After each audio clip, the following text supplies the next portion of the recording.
All right, so getting started with your embroidery patch kit, let's just go over what we have. We've got our little embroidery hoop and our pattern. This one's a little onigiri. I'm going to do on a black beanie.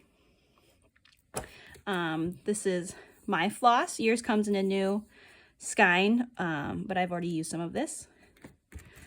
A needle threader. You poke this through the eye of the needle to help thread the needle if you have trouble. Embroidery scissors. You will have a new needle. This is just the needle that I'm using. A needle. And then the adhesive if you don't want to sew your patch onto your hat, if you just want to sticky it. So to get started, we will loosen our hoop.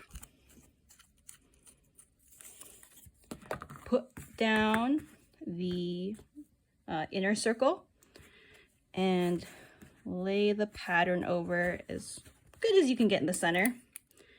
Slip the outer hoop on. Pull it tight.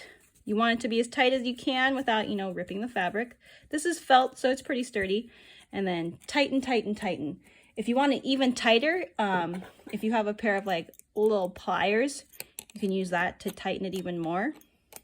I like mine really tight. And then you can just keep pulling and tightening as you go, just making sure that the hoops don't fall out of each other. There we go. Tight like a drum. And then, so I like to do maybe 18 inches. You can do whatever you're comfortable with your thread. You don't want it to be so short that you're constantly rethreading, but you don't want it to be so long that you get tangled up. Another little tip is see, this looks pretty thick, the thread, because it's actually 6 individual strands, and you're going to want to separate them. The more strands you use, the thicker the lines, and it's just harder to use. So I'm actually going to use 3. So I'm going to pull out 3.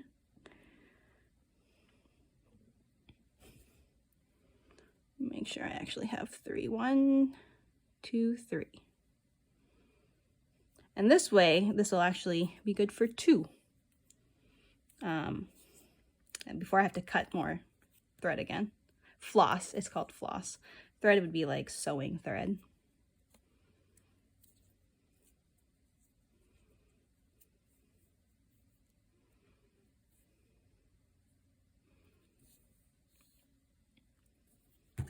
So then use the small part of your needle threader.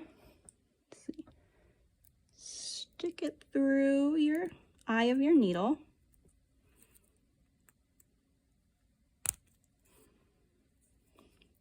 Hook your thread through and pull. This one's kind of thick. And then I like to keep it about this much just so I don't lose any. And then you can get started any way you want, really. Some people like to tie a knot. I like to do sort of a waist thread where I just poke it over here on the side where I can see it. And then I'm just going to get started doing some back stitch for the outline.